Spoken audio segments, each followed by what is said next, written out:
Hello students, तो आज हम बात कर रहे हैं काइनेटिक एनर्जी के बारे में कि काइनेटिक एनर्जी एक्चुअल में होता क्या है और उसका डेरिवेशन क्या होता है, उसके बारे में हम आज डिस्कस करेंगे।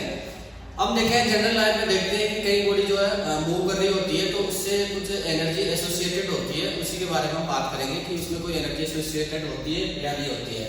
जब भी हम किसी ग्लास में पत्थर को फेंकते हैं तो ग्लास जो है हमारा ब्रेक हो जाता है। वो किस वजह से हो जाता है? बिकॉज उसके पास कुछ एनर्जी है, इसलिए वो उसको क्या कर पा रहा है, तो ग्लास को तोड़ पा रहा है। तो काइनेटिक एनर्जी जो है एक तरीके से किससे एसोसिएटेड है? जो ऑब्जेक्ट है उसकी मोशन से एसोसिएटेड है। काइनेटिक एनर्जी क्या है? उसकी मोशन से एसोसिएटेड है। जैसे पोटेंशियल एनर्जी जो था वो पोजीशन से एसोसिएटेड था, बट काइनेटिक एनर्जी जो है वो उसकी मोशन से एसोसिएटेड है। इट मींस काइनेटिक एनर्जी जो है आपकी वो एनर्जी है possessed by a body due to its state of motion. उसके मोशन की वजह से जो उसके पास एनर्जी होती है उसी एनर्जी को हम क्या बोलते हैं? काइनेटिक एनर्जी बोलते हैं। तो काइनेटिक एनर्जी जो है इसको हम बताएंगे कैसे कि कितनी होती है काइनेटिक एनर्जी, ये किस पे डिपेंड करती है। तो इसके लिए हम क्या करेंगे, इसको एसोसिएटेड करेंगे मोशन को। जो वर्क मैंने ने जो किया है उसको बॉडी को मोशन में लाने के लिए जितना वर्क किया है वही वर्क जो है हमारा किसमें कन्वर्ट हो गया है? काइनेटिक एनर्जी में कन्वर्ट हो गया है। इट मींस अगर मैं बोलूं कोई बॉडी रेस्ट पे है और इस बॉडी को कुछ फोर्स लगा के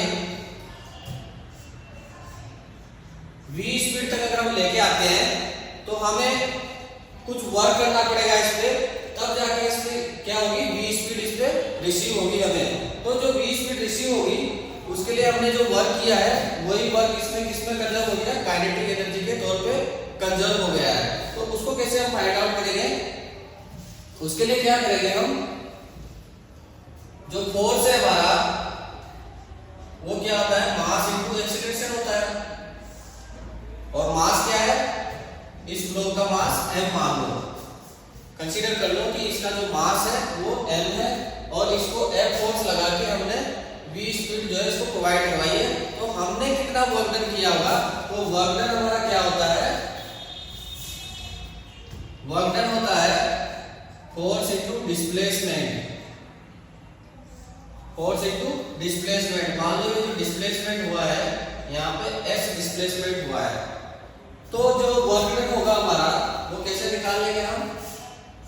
जो फोर्स है वो हमें पता है न्यूटन के सेकंड लॉ से कि force is equals to mass into acceleration होता है, ये हमें पता है। तो w f की जगह क्या रख देंगे हम? मास इनटू एक्सीलरेशन ma और s। अब s जो है वो भी हमें फाइंड आउट करना पड़ेगा पहले। तो जो मोशन की जो हमारे पास इक्वेशंस होती है, मोशन की 3 इक्वेशन होती है, उसमें से अगर हम थर्ड इक्वेशन को यूज करें जो बताती है कि v square equals to u square plus 2as।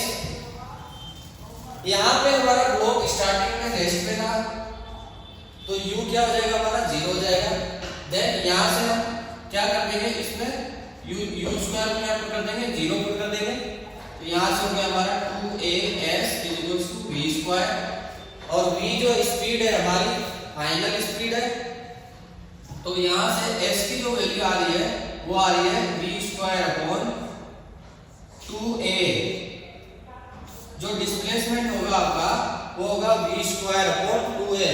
तो जो दूसरी इक्वेशन आई है मेरे पास सेकंड इक्वेशन, इसकी वैल्यू फर्स्ट इक्वेशन में पुट कर देंगे। तो फर्स्ट इक्वेशन में पुट करेंगे तो हमारा जो वर्क डन आएगा वो वर्क डन कितना हो जाएगा? ma multiplied by v square upon 2a। तो यहां से हमें मिल जाएगा a से a कैंसिल हो जाएगा, तो आगे बचेगा हमारे पास हाफ m v स्क्वायर। तो जो वर्क डन था 0 से v स्पीड देने में जो वर्क डन किया था वही वर्क डन हमारा क्या था? काइनेटिक एनर्जी के इक्वल था। इट मींस जो ये वर्क डन है यही हमारा हमारे यहाँ क्या है, काइनेटिक एनर्जी है। तो इसको क्या लिख सकते हैं हम, काइनेटिक एनर्जी। कितनी काइनेटिक एनर्जी है, हाफ एम वी स्क्वायर, जहां पे एम क्या होगा हमारा मास, वी क्या होगा स्पीड, और उसका स्क्वायर करेंगे तो हमें क्या मिल जाएगा, काइनेटिक एनर्जी मिल जाएगी। काइनेटिक एनर्जी का जो एक्सप्रेशन बना है हमारे पास, ये बना है kinetic energy is equals to half m v square.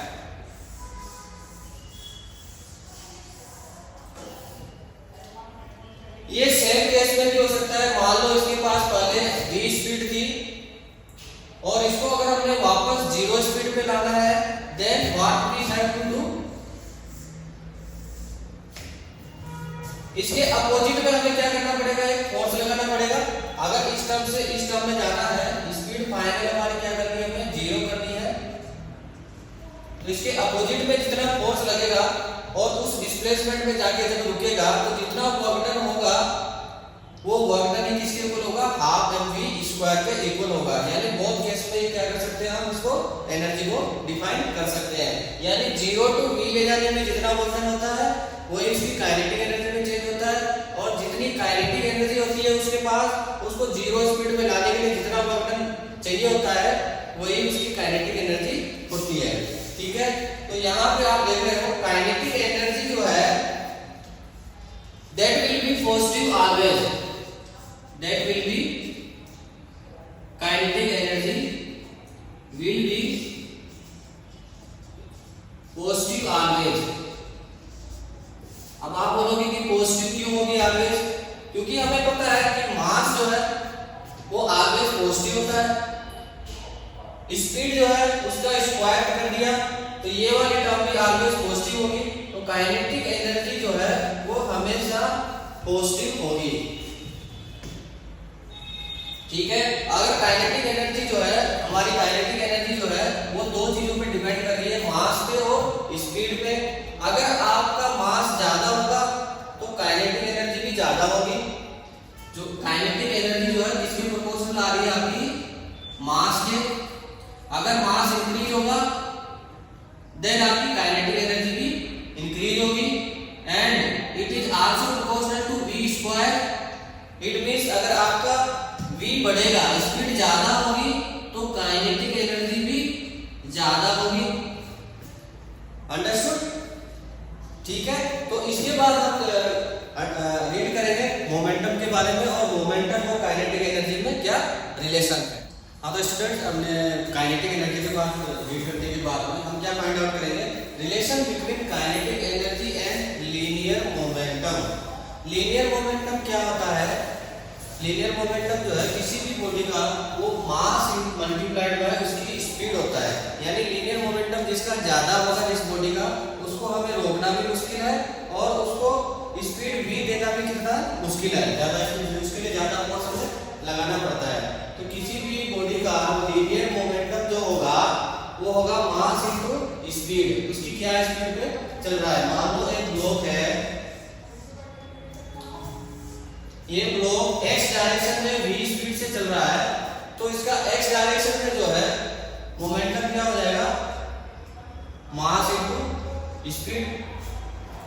ये वैसे तो वेक्टर क्वांटिटी होती है, बट हम क्या कर रहे हैं, सेम डायरेक्शन में कंसीडर कर रहे हैं, तो डायरेक्शन के बारे में इतना डिस्कस अभी हम नहीं करेंगे। ठीक है, तो आपका अगर लीनियर मोमेंटम mv है और हमें पता है कि काइनेटिक एनर्जी क्या होती है, जस्ट अभी थोड़ी देर पहले हमने उसको डेराइव किया था कि काइनेटिक एनर्जी जो है वो हाफ m और v स्क्वायर का मल्टीप्लिकेशन होता है काइनेटिक एनर्जी।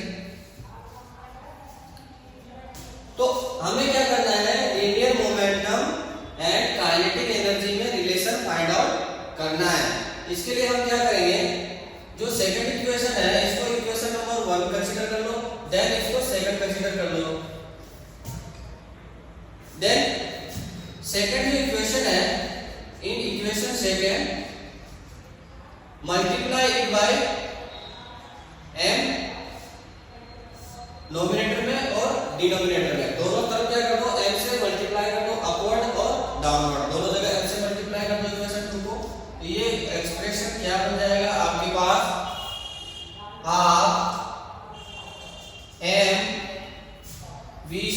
पहले ही था, यहाँ क्या किया, m से डिवाइड किया एंड m से मल्टीप्लाई किया, सॉरी, एंड देन डिवाइड भी कर दिया। तो ये जो एक्सप्रेशन है इसको अगर मैं सिंपलीफाई करूं, then what we will get m square v square upon 2m। इसको और सिंपलीफाई कैसे कर सकते हैं?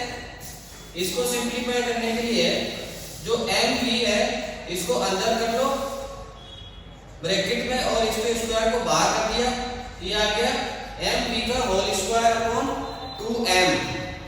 mv जो है हमारे पास, ये जो टर्म है इसको डिफाइन करते हैं हम लीनियर मोमेंटम p। तो यहाँ से mv की जो वैल्यू है इसको क्या लिख देंगे हम, p लिख देंगे, p पुट कर देंगे यहाँ पे। तो सब्स्टिट्यूट करेंगे वैल्यू, mv की वैल्यू जब पुट करेंगे तो ये बन जाएगा आपका mv जो है p के इक्वल है। सो ये वैल्यू जो है आपकी mv का होल स्क्वायर जो है p का स्क्वायर बन जाएगा डिवाइडेड बाय 2m। तो यहाँ से काइनेटिक एनर्जी जो है आपकी कितनी बन गई, p square upon 2m। m तो है आपका मास और p क्या है, लीनियर मोमेंटम। इसको और तरीके से लिख सकते हैं हम, p की वैल्यू कितनी आ जाएगी आपके पास, under root of kinetic energy 2m into kinetic energy का अंडर रूट। ये जो वैल्यू है p की वैल्यू जब लाएंगे तो इसको इधर भेज देंगे और अंडर रूट ले लेंगे तो p की वैल्यू भी हमें यहाँ से मिल जाएगी। तो काइनेटिक एनर्जी जो है मोमेंटम के स्क्वायर के इक्वल है। मींस अगर आप काइनेटिक मोमेंटम बढ़ाते हो स्पीड से तो काइनेटिक एनर्जी जो है स्क्वायर के तौर पर बढ़ती है, ठीक है। अगर p आपका लीनियर मोमेंटम डबल करते हो तो काइनेटिक एनर्जी जो है लीनियर मोमेंटम p को आप डबल करते हो, मल्टीप्लाई 2 करते हो तो काइनेटिक एनर्जी जो है 2 का स्क्वायर बन जाती है, यानी 4 टाइम्स हो जाती है, ठीक है ना। 2 के स्क्वायर में काइनेटिक एनर्जी जो है चेंज होती है। इस फॉर्मूले से के बेस पे हम कई सारे क्वेश्चंस सोल्व कर सकते हैं, ठीक है ना। तो स्टूडेंट्स अब क्वेश्चन सोल्व करते हैं हम काइनेटिक एनर्जी से रिलेटेड, कि काइनेटिक एनर्जी से रिलेटेड क्वेश्चंस में क्या होता है। जैसे मान लो आपका ये फर्स्ट क्वेश्चन है, if the speed of the car is half. अगर आपका स्पीड जो है कार का आधा कर दिया जाता है तो उसकी काइनेटिक एनर्जी में कितना चेंज आएगा। कोई कार चल रही है आपकी, इसकी स्पीड मान लो अभी v थी, इसके बाद में कितनी हो गई स्पीड इसकी, v/2 हो गई है। तो काइनेटिक एनर्जी में कितना चेंज आया होगा, काइनेटिक एनर्जी में क्या निकालना है हमें, चेंज कितना आया होगा काइनेटिक एनर्जी में। तो देखो इनिशियल काइनेटिक एनर्जी कितनी हो जाएगी आपके पास, काइनेटिक एनर्जी इनिशियल कितनी हो जाएगी, हाफ m v स्क्वायर। और यहाँ पे काइनेटिक एनर्जी कितनी हो जाएगी, मास तो आपका चेंज नहीं हो रहा है, मास अगर चेंज नहीं हो रहा है तो यहाँ पर भी सेम एक्सप्रेशन से काइनेटिक एनर्जी कितनी हो जाएगी आपके पास, k final half m v/2। इस बार v क्या है, v/2 है ऑलरेडी, तो इसका स्क्वायर करना है, ये बन जाएगा आपके पास हाफ m v स्क्वायर और ये 2 जो था इसका स्क्वायर करेंगे तो 4 आ जाएगा आपके पास।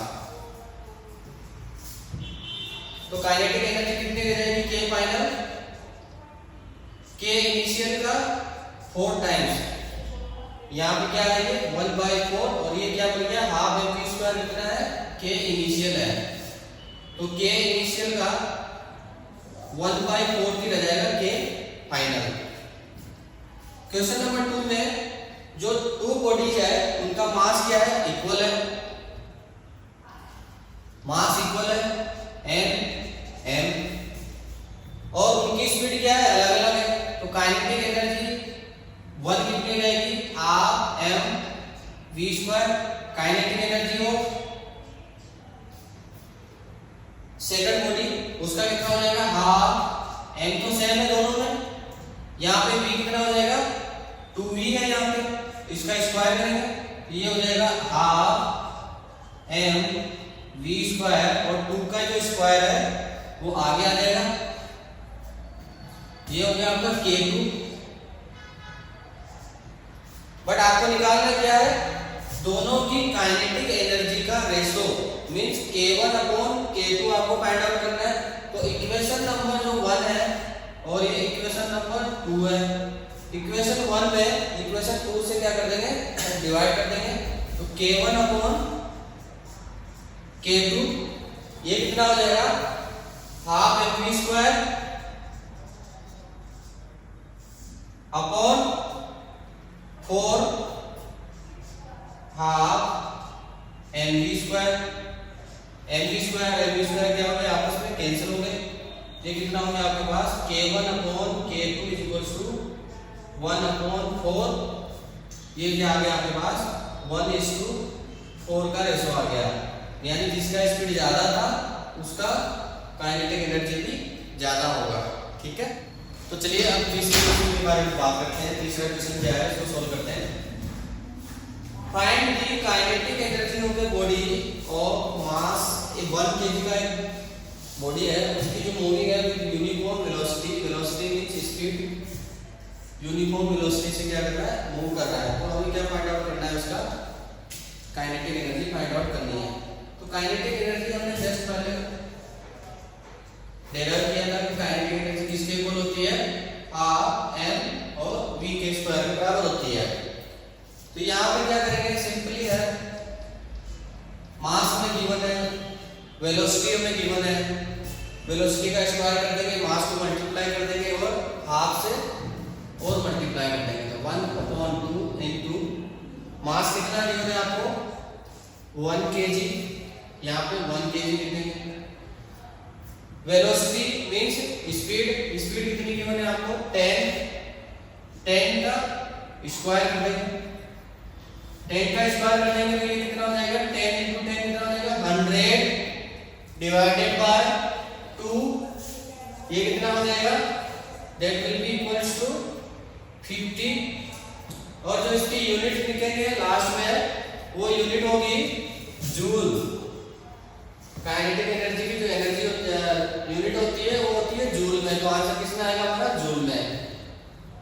क्वेश्चन नंबर 4, एक बॉडी ऑफ मास 60 kg, जो बॉडी का मास है वो गिवन है हमें 60 kg।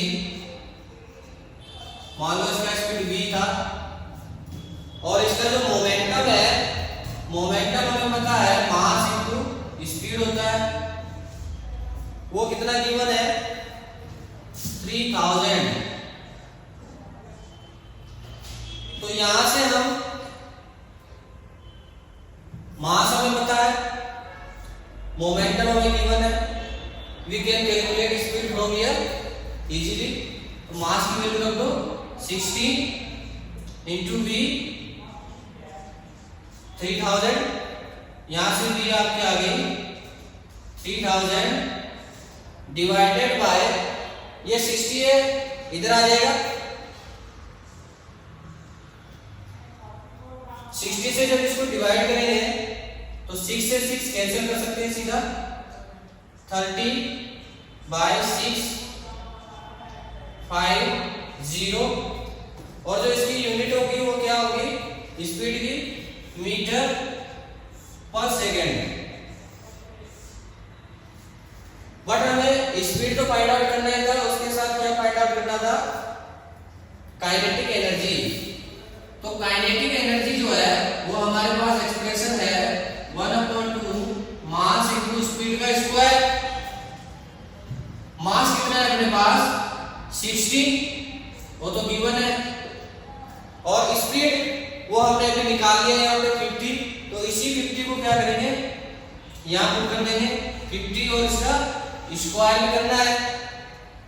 तो ये जो काइनेटिक एनर्जी आ जाएगी आपके पास 60/2, ये हो गया 30 इंटू 50 का स्क्वायर कैसे करोगे 25 और 00, इसको फिर मल्टीप्लाई करोगे आगे फर्दर। सो कितना मिलेगा आपको 75 1 2 3 क्या होगी? जूल। काइनेटिक एनर्जी जो मिली है आपको, इसकी एनर्जी होती है जूल में होती है। इसकी वैल्यू आ गई 75000, 75,000 जूल में आपकी क्या होगी? काइनेटिक एनर्जी होगी। तो ये क्वेश्चन भी आपका सोल्व हो गया। ये क्वेश्चन तो बड़ा इजी था, इसमें सीधा क्या किया आपने, काइनेटिक एनर्जी को half mv square value put कर दी ओनली। 1 kg था, 1 मास था, यहाँ पे 10 मीटर पर सेकंड था और 20 मीटर आपने यहाँ पे पुट कर दिया।